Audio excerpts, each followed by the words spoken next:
TRS में क्या है? मैंने अभी उनसे कहा मैं टीआरएस में कुछ भी नहीं, मैं मुसलमानों के खादिम की हैसियत से आया, मुझे कोई वजह की जरूरत नहीं। मैं एमएलए के टिकट के लिए नहीं आया मुसलमानों, मैं एमपी के टिकट के लिए नहीं आया, मैं मिनिस्टर बनने के लिए नहीं आया, मैं ये कहने के लिए आया हूँ जब तेलंगाना बन जाए तो कोई तुमको गद्दार कहने ना पाए, कोई तुमको गद्दार कहने ना पाए। जैसे आज मैसूर में गद्दार कहा जाता है, हम सब भी मैसूर जाते हैं शेड्यूल डाउन करा के। एक बहुत बड़ी पेंटिंग दीवार पर रखी हुई है और उस पेंटिंग में निजाम नसीरुद्दौला की फौज को शेर की तरह आता हुआ बताया गया है और उसी के साथ दूसरी पेंटिंग में सुअर की तरह जाता हुआ बताया गया है। आज भी गाइड ये कहता है कि हैदराबाद के मुसलमानों ने टिप्पू सुल्तान के साथ गद्दारी की और अंग्रेजों की वफादारी में उन्होंने उनको नुकसान पहुंचाया। करना चाहते हैं आपकी नस्ल को भी कोई यही कहे तेलंगाना बनने के बाद तुम क्या लेने आए हो? तुम्हारे बाबा दादा ने तो हमारे साथ गद्दारी की थी। जब प्लास्टिक आपके साथ रख दिए गए, मैं पुलिस वालों से कह रहा हूँ, सोनिया गांधी से कह रहा हूँ, राहुल गांधी से कह रहा हूँ, चीफ मिनिस्टर से कह रहा हूँ, पुलिस की गोलियां खत्म हो जाएंगी। चीफ मिनिस्टर, पुलिस की गोलियां खत्म हो जाएंगी, हमारे सीधे खत्म नहीं। चीफ मिनिस्टर, तुम्हारी लाठियां टूट जाएंगी, तुम्हारी लाठियां टूट जाएंगी, हमारी हिम्मत नहीं टूटेगी, तुम्हारे जेल भर जाएंगे, हमारी तादाद कम नहीं होगी, हमारी तादाद कम नहीं होगी।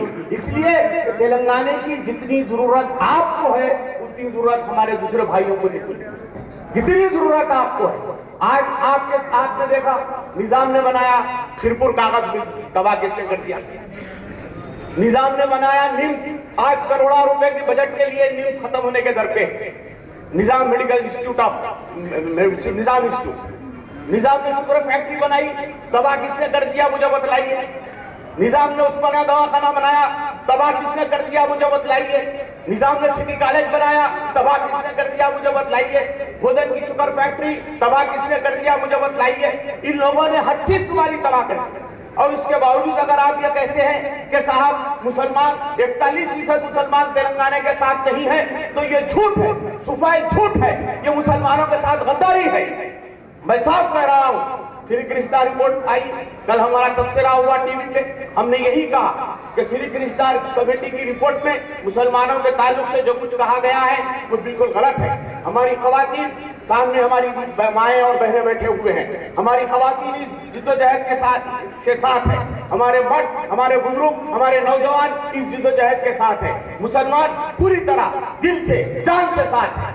अब आखिर में ये कहा जा रहा है सब तो ले लिया इन लोगों ने, जमीनात ले ली, खेतियां ले लिए, हर चीज ले ली। आज पुलिस स्टेशन हमारे हैं तो ऑफिसर्स तुम्हारे हैं, आज जमीन हमारी है, फसल तुम्हारी है, आज अदालतें हमारी हैं, जजेस तुम्हारे हैं। अब आखिरी में कह रहे हैं हैदराबाद को दे दिया जाए।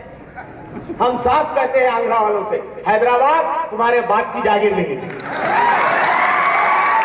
हैदराबाद तुम्हारे बाप की जागीर नहीं है। हम सोनिया गांधी से भी यही कहेंगे, राहुल गांधी से भी यही कहेंगे, प्राइम मिनिस्टर से भी यही कहेंगे, होम मिनिस्टर से भी यही कहेंगे कि हैदराबाद किसी के बाप की जागीर नहीं है, हैदराबाद हमारे बाप की जागीर, हैदराबाद हमारे बाप की जागीर। तेलंगाना अगर जिस्म है तो हैदराबाद दिल है, तेलंगाना फूल है तो हैदराबाद खुशबू, तेलंगाना चांद है तो हैदराबाद उसकी चांदनी है, तेलंगाना सूरज है तो हैदराबाद उसकी गर्मी है, तेलंगाना दरिया है तो हैदराबाद उसकी मौज है।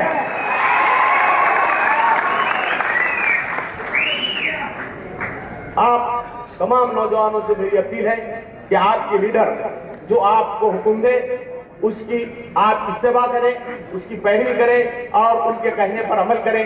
अगर वो कहते हैं कि अमन बरकरार रखा जाए तो यकीनन अमन बरकरार रखिए। और ये सियासी जंग है, हम कांग्रेस के एमपी से कहना चाहते हैं कि जल्द अज जल्द आप इस्तीफा दें, जल्द अज जल्द आप इस्तीफा दें और हुकूमत से मुतालबा करते हैं वो पुलिस को वापस बुलाए, वो पुलिस को वापस बुलाए। और आंध्राओं से हम कहते हैं quit Telangana, quit Telangana, quit Telangana, Telangana से बाहर चले जाओ, तेलंगाना छोड़ दो। अगर नहीं तो इतने जूते ऐसी जगह खाएंगे ना बैठने आएगा ना उठने आएगा, ना बैठने आएगा ना उठने आएगा। सर का वो आलम कर देंगे मार मार के कि तुम्हारी आने वाली नस्लें भी गंदी पैदा हो। जय तेलंगाना।